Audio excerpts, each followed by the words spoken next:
પ્રકરણ 2 દિલ્હી સલ્તનત.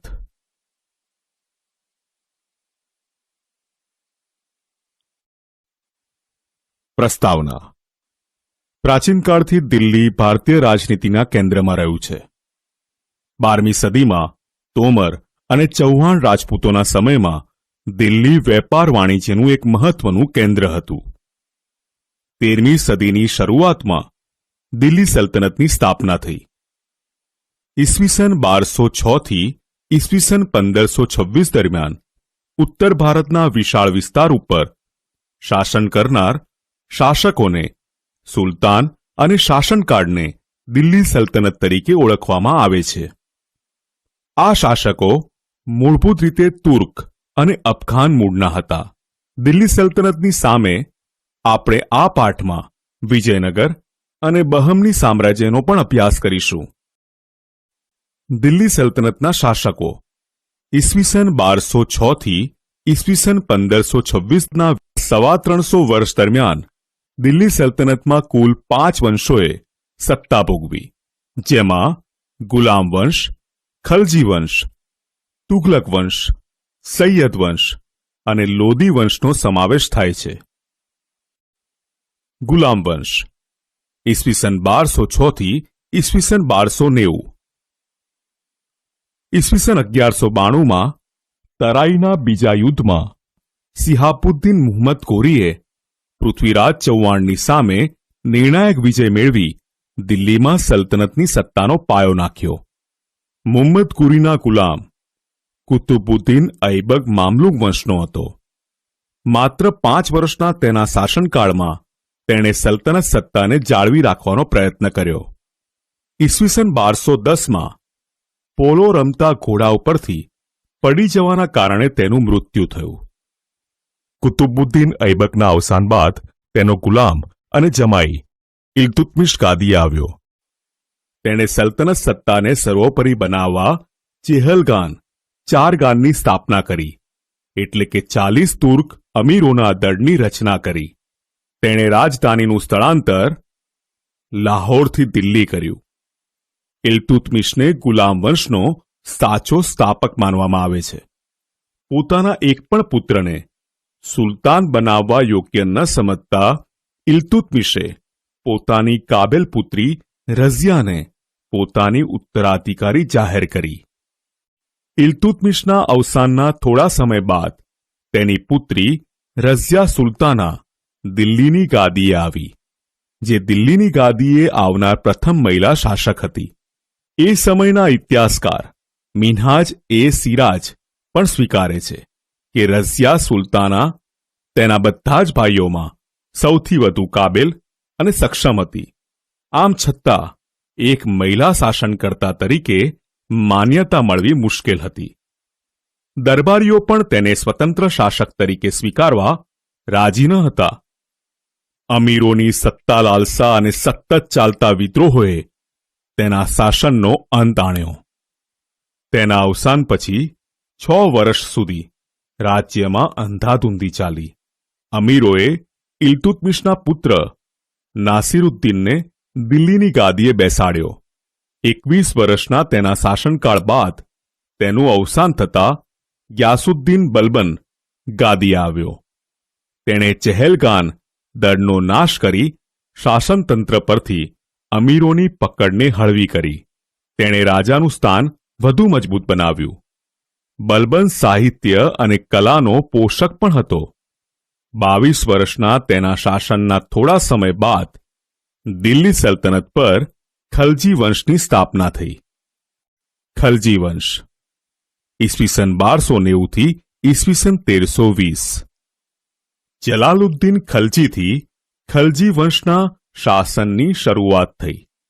જલાલુદ્દીનના 6 વર્ષના શાસન બાદ દિલ્હીની ગાદીએ મહત્વાકાંક્ષી સુલતાન અલ્લાઉદ્દીન આવ્યો. તેણે ઉત્તર ભારત, ગુજરાત અને દક્ષિણ ભારત પર વિજય પ્રાપ્ત કરી સામ્રાજ્યનો વિસ્તાર કર્યો. દિલ્હીમાં સ્થાયી સેનાની શરૂઆત કરી. તેણે સૈન્યના ઘોડા અને સૈનિકોની વિશિષ્ટ ઓળખ માટે દાગ અને ચહેરા પદ્ધતિની શરૂઆત કરી. આ ઉપરાંત ભાવ નિયમન, બજાર નિયંત્રણ, સંગ્રહખોરી નિયમન જેવા વહીવટી સુધારા પણ કર્યા. અલ્લાઉદ્દીન ખલજીના અવસાન બાદ રાજ્યમાં અંધાધૂંધીનું વાતાવરણ રહ્યું. ખલજી રાજવંશનો અંત આણી દિલ્હીની ગાદીએથી તુગલક શાસનની શરૂઆત કરનાર ગિયાસુદ્દીન તુગલક હતો. આટલું જાણો. અલ્લાઉદ્દીન ખલજીના સમયમાં પ્રસિદ્ધ કવિ અમીર ખુશરો થયા, જેમણે કિરાતુન સદાયન, આશિકા, નૂ વગેરે જેવી પ્રસિદ્ધ સાહિત્ય કૃતિઓની રચના કરી હતી. તુગલક વંશ ઈસવીસન 1320 ઈસવીસન 1414. તુગલક વંશ દરમિયાન મુહમ્મદ બિન તુગલક એક પ્રતિભાવંત સુલતાન થયો, જેણે તેના સમયમાં કેટલીક યોજના અમલમાં મૂકી, જેમાં દિલ્હીથી દૌલતાબાદ રાજધાનીનું સ્થળાંતર, પ્રતિક મુદ્રા પ્રયોગ વગેરે જેવી યોજનાઓનો સમાવેશ થાય છે. પરંતુ મોટાભાગની યોજનાઓમાં વ્યવહારિકતાનો અભાવ તેમજ તબક્કાવાર અને આયોજનબદ્ધ અમલીકરણના અભાવના કારણે નિષ્ફળ ગઈ. તેથી ઇતિહાસમાં આ યોજનાઓ તરંગી યોજનાઓ તરીકે સ્થાન પામી. મુહમ્મદ તુગલકના સમયમાં આફ્રિકન મુસાફર ઇબ્ન બતુતા ભારતની મુલાકાતે આવેલ મુહમ્મદ તુગલક બાદ તેનો પિતરાઈ ભાઈ ફિરોઝ શાહ તુગલક ગાદીએ આવ્યો. ફિરોઝ શાહ તુગલકના અવસાન બાદ તૈમૂર લંગે દિલ્હી પર આક્રમણ કર્યું, ઈસવીસન 1398 થી 1399, જેથી સત્તાના પાયા હચમચી ગયા અને તુગલક સત્તા મર્યાદિત બની. સૈયદ વંશ ઈસવીસન 1414 થી ઈસવીસન 1451 અને લોદી વંશ ઈસવીસન 1451 થી ઈસવીસન 1526. તુગલક વંશના શાસનના અંત બાદ હિજ્ર ખાંએ સૈયદ વંશની સ્થાપના કરી. સૈયદ વંશ બાદ બહલોલ લોદીએ લોદી વંશની સ્થાપના કરી. બહલોલ લોદી સલ્તનતનો પ્રથમ અફઘાન શાસક હતો. લોદી વંશનો અંતિમ બાદશાહ ઇબ્રાહિમ લોદી હતો. ઈસવીસન 1526માં બાબર સામે પાણીપતના પ્રથમ યુદ્ધમાં તેનો પરાજય થયો અને સલ્તનત યુગનો અંત આવ્યો અને મુગલ શાસનની શરૂઆત થઈ.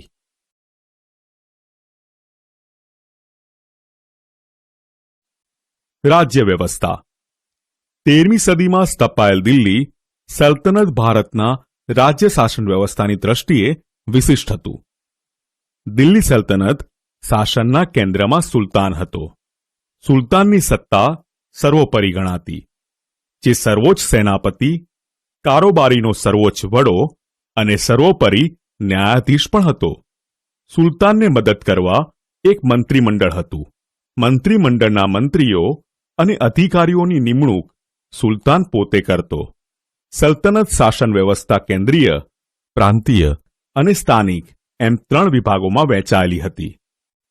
કેન્દ્રીય શાસન સુલતાન પછી મંત્રીમંડળ મુખ્ય હતું. સુલતાનનો પ્રધાનમંત્રી વજીર કહેવાતો, જે વહીવટીતંત્રનો વડો હતો. આ ઉપરાંત મંત્રીમંડળમાં સેના વિભાગ, પત્ર વ્યવહાર વિભાગ, ધર્મ વિભાગ, વિદેશ વિભાગ, ગુપ્તચર વિભાગ વગેરે વિભાગોનો સમાવેશ થતો. આમ થોડા ઘણા અંશે આધુનિક મંત્રીમંડળ જેવી વ્યવસ્થા તે સમયે જોવા મળે છે. આટલું જાણો. અલ્લાઉદ્દીન ખલજીના સમયમાં સરકારી તંત્ર પૂરતી ટપાલ વ્યવસ્થા અસ્તિત્વમાં આવી હતી. ખેપિયાઓ શાહી હુકમો, સંદેશાઓ લઈ જતા. રાજ્યના મહત્વના મથકે ખેપિયાઓ મળતા. આ રીતે અત્યારની ટપાલ વ્યવસ્થાની પ્રારંભિક આવૃત્તિ તેને કહી શકાય. પ્રાંતીય શાસન સલ્તનત કાળમાં પ્રાંતને જાગીરમાં વહેંચવામાં આવતું, જેને ઇક્તા કહેવામાં આવતું. ઇક્તાનો વડો ઇક્તેદાર કે મુક્તિ કહેવાતો, જે પ્રાંતની કારોબારી અને ન્યાયતંત્રનો વડો હતો.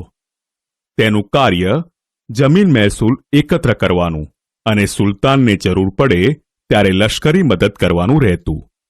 જો કે અલ્લાઉદ્દીન ખલજી અને મુહમ્મદ તુગલકના સમયમાં કેન્દ્રીય સેનાને મહત્વ આપી ઇક્તેદારો પર નિયંત્રણ સ્થાપવામાં આવેલ. સ્થાનિક શાસન પ્રાંત પછીના એકમને જિલ્લા અને તાલુકામાં વહેંચવામાં આવતા, જેને અનુક્રમે શીખ અને પરગણા કહેવામાં આવતા. ગામનો વહીવટ મુખી કે મુકદ્દમ કરતો, તેને પરવારી અને કારકુન મદદ કરતા. કિલ્લા અને અન્ય બાંધકામ. દિલ્હી સલ્તનતની સ્થાપનાથી ભારતમાં ભારતીય ઇસ્લામિક શૈલીના સ્થાપત્યોના નિર્માણની શરૂઆત થઈ. દિલ્હી સલ્તનત સમયગાળા દરમિયાન કિલ્લાઓ, મસ્જિદો, મકબરા, મકાનો, બગીચા, દરવાજા, મિનારાઓ વગેરે જેવી સ્થાપત્ય કલાની દ્રષ્ટિએ નોંધપાત્ર કૃતિઓ તૈયાર થઈ. કુતુબુદ્દીન ઐબકના સમયમાં દિલ્હીમાં કુવત ઉલ ઇસ્લામ નામની મસ્જિદનું નિર્માણ થયું. ઐબકે બંધાવેલ બીજી મહત્વની ઇમારત કુતુબ મિનાર છે. કુતુબુદ્દીનના સમયમાં તેનો એક જ માળ બાંધી શકાયો. તેના અવસાન બાદ બાકીનું કામ ઇલ્તુત્મિશે પૂર્ણ કરાવ્યું. ફિરોઝ શાહ તુગલક અને સિકંદર લોદીએ તેનો જીર્ણોદ્ધાર કરાવેલો. કુતુબુદ્દીન ઐબક નિર્મિત અન્ય એક ઇમારત ઢાઈ દિનકા ઝોપડા નામની મસ્જિદ જે અજમેરમાં આવેલ છે. ઇલ્તુત્મિશના સમયમાં હોજે શમ્મી એટલે કે શમશી ઈદગાહ અને જુમ્મા મસ્જિદનો સમાવેશ થાય છે. ખલજી વંશ દરમિયાન અલ્લાઉદ્દીન ખલજીએ બંધાવેલ અલાઈ દરવાજા નામનો પ્રવેશદ્વાર, સીરી નામનો કિલ્લો અને સીરી નામનું નગર અને હોજે ખાસનો સમાવેશ થાય છે.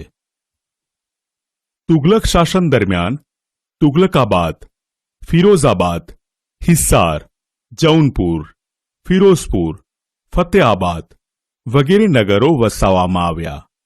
આ સમયગાળા દરમિયાન દિલ્હીમાં અનેક કિલ્લાઓ, મસ્જિદો, તળાવો, મહેલો, સ્નાનાગરો, મકબરાઓ, પુલો, સરાઈઓ, બગીચાઓ વગેરેનું નિર્માણ થયું.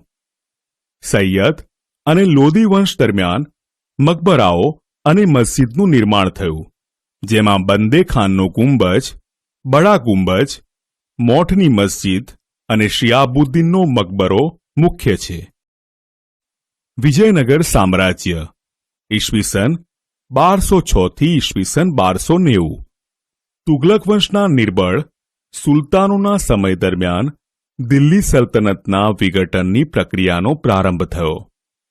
સૈયદ વંશ અને લોદી વંશ દરમિયાન આ પ્રક્રિયા ઝડપી બની. તૈમૂરના આક્રમણના કારણે પણ સ્થિતિ વધુ વણસી હતી. આ બધી પરિસ્થિતિના કારણે ઉત્તર અને દક્ષિણ ભારતમાં અનેક પ્રદેશો સ્વતંત્ર થયા, જેમાં વિજયનગર, બહમની, માળવા, મેવાડ, બંગાળ, જૌનપુર વગેરેનો સમાવેશ થાય છે. અહીં આપણે વિજયનગર અને બહમની રાજ્ય વિશે વાત કરીશું. હરિહરરાય અને બુક્કારાય નામના બે ભાઈઓએ ઈસવીસન 1336માં તુંગભદ્રા નદીના કિનારે પોતાના રાજ્યની રાજધાની બનાવી વિજયનગર સામ્રાજ્યનો પાયો નાખ્યો. શરૂઆતમાં આ નગર તેમના ગુરુસ્વામી વિદ્યારણ્યના નામ પરથી વિદ્યાનગર તરીકે ઓળખાયું. પાછળથી તેમના સમ્રાટોની લશ્કરી સફળતાના કારણે તે વિજયનગર તરીકે ઓળખ પામ્યું. હરિહરરાય અને બુક્કારાય સંગમ વંશના રાજા હતા. વિજયનગર સામ્રાજ્યમાં સંગમ વંશ, સાલુ વંશ, તુલુ વંશ અને અરવિંદુ વંશે શાસન કર્યું. હરિહરરાય પ્રથમ અને બુક્કારાયે નાના રાજ્યને સામ્રાજ્ય બનાવવામાં મહત્વનું યોગદાન આપ્યું. સાલુ વંશનું શાસન 20 વર્ષ ચાલ્યું અને ત્યારબાદ તુલુ વંશની સ્થાપના થઈ. તુલુ વંશમાં કૃષ્ણદેવરાય જેવો શ્રેષ્ઠ શાસક થયો, જે માત્ર તુલુ વંશનો જ નહીં, સમગ્ર વિજયનગર સામ્રાજ્યનો સર્વશ્રેષ્ઠ શાસક સાબિત થયો. એટલું જ નહીં, તેને ભારતના એક મહાન શાસક બનવાનું ગૌરવ પણ મળ્યું. તેણે શાસન દરમિયાન અનેક વિજયો હાંસલ કર્યા. કૃષ્ણદેવરાયનું મોટાભાગનું જીવન યુદ્ધભૂમિ પર પસાર થવા છતાં તેણે વહીવટી તંત્રની ઉપેક્ષા કરી ન હતી. તેણે રાજ્યમાં તળાવો, નહેરો ખોદાવી ખેતીવાડીને સમૃદ્ધ કરી. કેટલાક અયોગ્ય વેરાઓ નાબૂદ કરી પ્રજાનો પ્રેમ મેળવ્યો. વિજયનગરની પાસે નાગલપુર નામનું નગર વસાવ્યું અને તેણે અનેકવિધ ઇમારતો અને મંદિરથી શણગાર્યું. કૃષ્ણદેવરાય પોતે વિદ્વાન હતા. તેમણે સંસ્કૃત અને તેલુગુ ભાષામાં કેટલાક ગ્રંથો લખ્યા હતા. તેના સાહિત્ય કલાના ઉત્તેજનના કારણે તે આંધ્રના ભોજ તરીકે ઓળખ પામ્યા. કૃષ્ણદેવરાયના અવસાન બાદ વિજયનગરમાં આંતરિક સંઘર્ષ અને કાવતરા શરૂ થયા. 23 જાન્યુઆરી 1565ના તાલીકોટાના યુદ્ધમાં મુસ્લિમ રાજ્યોના બનેલા સંઘની સામે વિજયનગરનો પરાજય થયો. યુદ્ધ બાદ પણ વિજયનગર સામ્રાજ્ય એક સદી સુધી ટકી રહ્યું, પણ પહેલા જેટલી ભવ્યતા પ્રાપ્ત કરી શક્યું નહીં. બહમનીનું રાજ્ય ઈસવીસન 1347 થી ઈસવીસન 1518. તુગલક વંશના સમયમાં જ દખ્ખણમાં જફરખાને ઈસવીસન 1347માં બહમની રાજ્યની સ્થાપના કરી. આ રાજ્યે લગભગ દોઢ સદી સુધી દક્ષિણ ભારતની રાજનીતિ પર પ્રભાવ પાડ્યો. જફરખાને અલ્લાઉદ્દીન બહમન શાહ નામ ધારણ કરી સ્વતંત્ર શાસન કર્યું. તેણે નવા સ્વતંત્ર રાજ્યની રાજધાની ગુલબર્ગને બનાવી પોતાના રાજ્યમાં અનેક પ્રદેશો જોડ્યા. બહમની સામ્રાજ્યમાં અહમદ શાહ અને મુહમ્મદ શાહ ત્રીજાનું શાસન નોંધપાત્ર છે. અહમદ શાહે ગુલબર્ગથી રાજધાની બીડર ખસેડી અને બીડરમાં અનેક ઇમારતો બંધાવી. મુહમ્મદ શાહ ત્રીજાનો વજીર મહમૂદ ગવા હતો. તેણે સક્ષમ વહીવટી તંત્રની રચના કરી. મુહમ્મદ શાહ ત્રીજાના સમયમાં બહમની સત્તા મજબૂત બની હતી, પરંતુ ત્યારબાદ મહમૂદ શાહના સમયમાં રાજ્યની તમામ સત્તા તેના વજીર કાસિમ બરીદના હાથમાં આવી અને તેના સમયમાં જ બહમની સામ્રાજ્યનો અંત આવ્યો.